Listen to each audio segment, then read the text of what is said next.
Love. Kiara! Okay ka lang? Huwag ganon. You're better than this. Ano ba? Marco! Ako nang bahala kay Angel. Stay with me kayo, okay?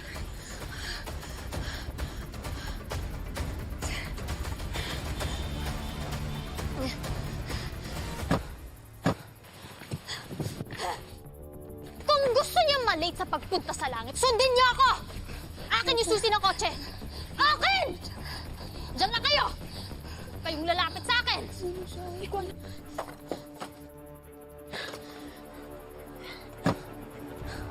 Tingnan lang natin kung mahahanap niyo pa ako. Bago! Angel! Guard!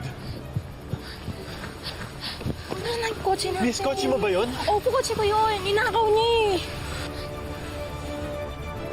Nakakatakot sa Sylvia. Akala ko papatayin na kami. Wala akong choice kundi bigay yung kotse namin.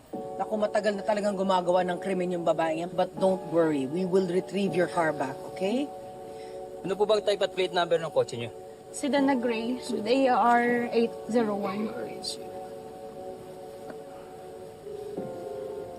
Mabuti pa, papasukin mo na muna sila sa loob. Painumin mo na water. Mag-usap muna kami ng inspector. O sige, tara nga. Pakialarme yung mga tropa. Gray Sedan, DAR 801.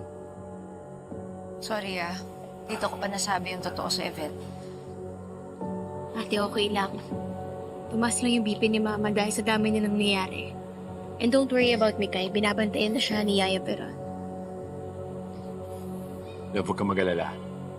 Now the truth is out in the open. Hindi na tayo magugulo ng Angel na yan. Tayo naman yung gaganti sa kanya. Siguraduhin ko mabubulok siya sa kulungan.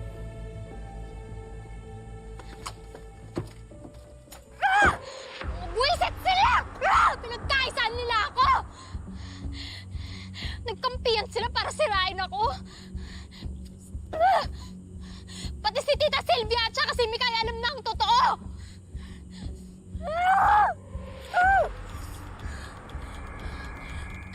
Bakit ka umiiyak?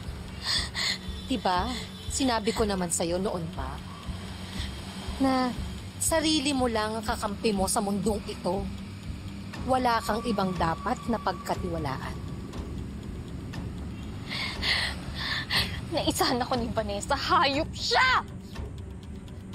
Tumigil ka kakangawa mo. Gumanti ka. Hindi ka pwedeng matalo, Angel. Madami ka pang bala. Tama. Tama ka. Hindi pa tong ending ko.